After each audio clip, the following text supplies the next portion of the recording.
Nel secondo millennio a.C., due imperi si scontrarono a Kadesh, l'attuale Siria, per avere il controllo di un vasto territorio ricco di risorse.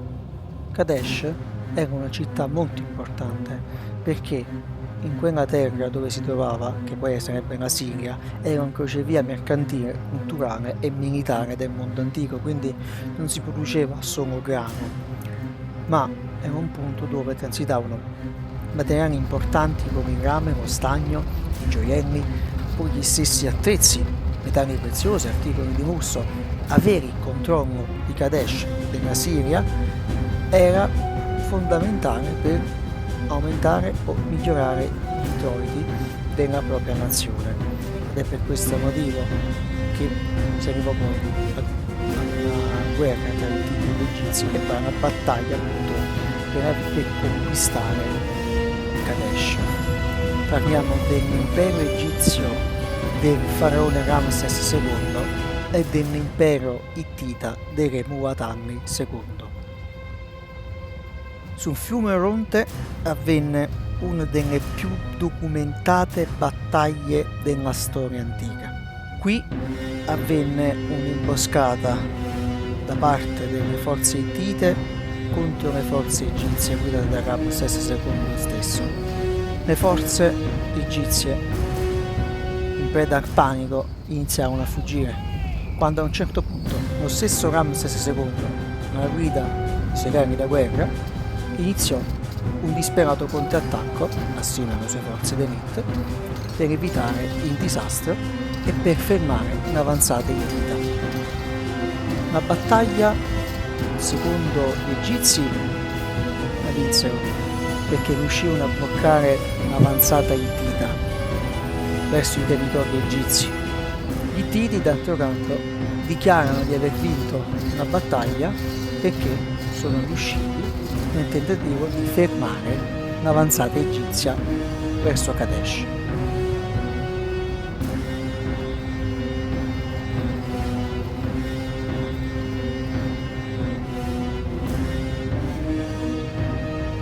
La realtà è molto diversa. Nessuno dei due schieramenti ha in realtà vinto per davvero, quindi il risultato è incerto. Fatto sta che qui nacque qualcosa di unico.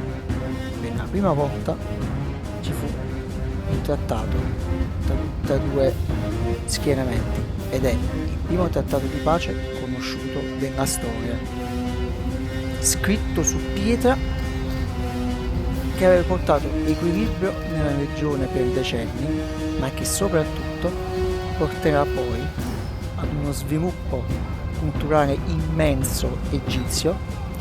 Questo accordo poi verrà chiamato anche pace eterna, che sarà poi un patto di non aggressione tra gli ittiti e gli egizi ed un'alleanza difensiva tra gli stessi e che porterà, come ho detto prima, un grande equilibrio nella regione.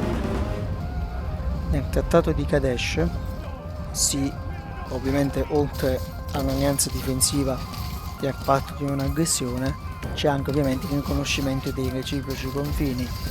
Ramses II verrà poi divinizzato per questo motivo, perché è riuscito a fermare gli ittiti, e d'altro canto gli stessi ittiti si proclameranno vincitori di questa battaglia e quindi di aver fermato questa guerra.